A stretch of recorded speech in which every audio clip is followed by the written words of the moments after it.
So, at Nintendo America's recently released Splatoon 3 DLC, they introduced a non-binary character named Acht who uses they/them pronouns. This game is aimed at children. Nintendo has gone woke. Parents beware. One more company to avoid like the plague. Look out, Susan!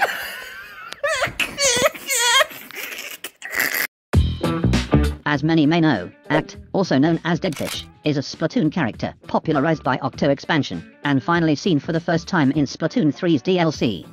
Although, ever since their release, Act has been shrouded in controversy, so let's talk about it.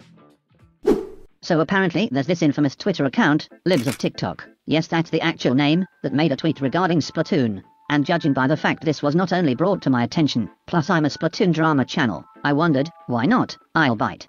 They first made a tweet regarding some Paper Mario character being trans. Not sure what this is about, and to be honest, I don't care enough to find out. Never played a single Paper Mario game in my life. But what really caught my eye was how they quote retweeted this, stating, So when Nintendo Americas recently released Splatoon 3 DLC, they introduced a non-binary character named Acht, who uses they/them pronouns. This game is aimed at children. Nintendo has gone woke. Parents beware.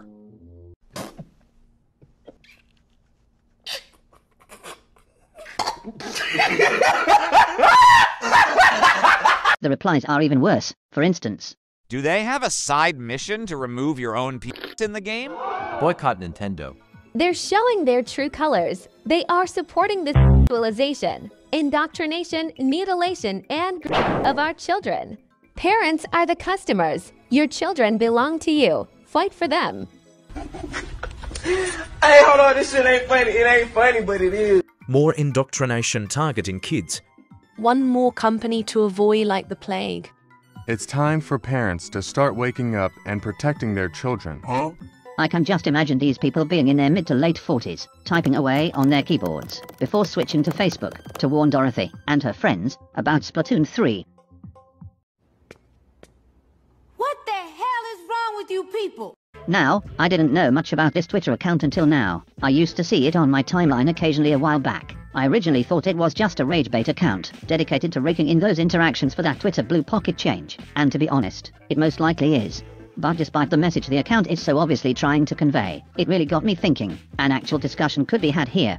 Obviously deviating from the agenda the account was trying to push, because they 100% do not care about Splatoon. Libs here hates everything, quote unquote, woke, so they probably saw a character with they/them pronouns, and jumped to complain. But why are characters, as of recent, being retconned purely for diversity purposes, such as Velma, Nightstar, Bridget, and Act? Firstly, Velma, definitely the most annoying offender. I almost puked, but let me stay focused. Ignoring the fact the show is so horrendous, it should be considered a form of traditional torture. Several iconic characters from Scooby-Doo were race-swapped, for the sake of supposed diversity. Beloved pre-existing characters were bastardized, merely because the producer desperately wanted to project herself onto some white girl. Though, on the topic of self-inserts, secondly, Nightstar, also known as Mandy, from I Am Not Starfire. I bet you haven't heard this one in a while. Everyone hated this about 2 years back, rightfully so. It's awful, like seriously, this is what Mary looked like in the previous DC comics, and this is what she supposedly looks like now. Both of her parents are literal superheroes. There is absolutely no reason why she looks like that. Completely irrelevant question, but I wonder what the creator of the comic looks like. Thirdly, Bridget, the worst, however ironic retcon, as Bridget, a biological male, was groomed, yes groomed, to be a female from a young age, as they were born in a village where twins of the same gender were seen as a bad omen. Due to this, Bridget went on a journey to prove the superstition wrong, despite how hard their parents pushed for them to be a female, despite how feminine they looked, despite all the odds, they wanted to be more than their appearance. So you can imagine all of this being retconned, in the blink of an eye, purely due to wanting to be diverse. Felt like a massive slap in the face. Psych! What makes it worse is that Bridget's entire character, entire arc, entire development, was breaking away from what was pushed onto them from a young age. All these years, 2 decades worth of build-up, just to have that all erased. My issue is, why not just make a new character, if representation and diversity was what they were after? Notice how another character from the same franchise, Testament, is non-binary, always was, and barely anyone had an issue with it, because years of character development wasn't sacrificed to make Twitter users happy. But I digress. Lastly, moving on to Act. This is nowhere near the extremities of the former, but Act was originally a woman, even on Nintendo's official website. Did they go by she/her?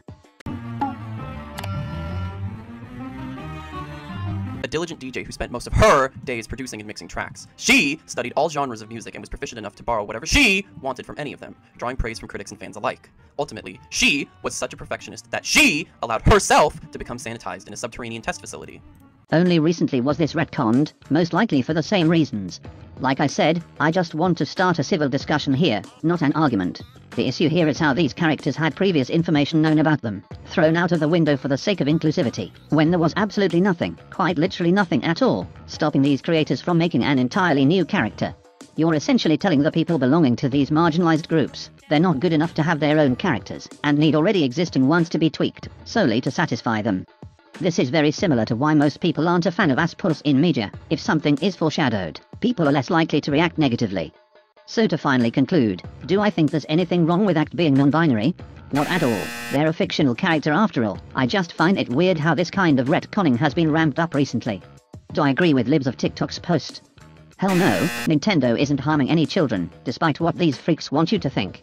Libs here could talk about quite literally anything with the platform they have. Nintendo's greedy business practices, always throwing around cease and desists, still not fixing the Joy-Con drift.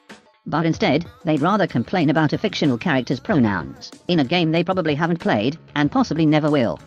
Not to mention, the people behind this account have an unhealthy, disgusting, abnormal infatuation with trash-talking the Black Lives Matter movement. I don't think anyone should take them seriously. Although, if you want to continue this discussion, I actually have a Discord server, and while you're at it, I also have a Twitter. Both links will be in the description. But yeah, that's all from me, thanks for watching.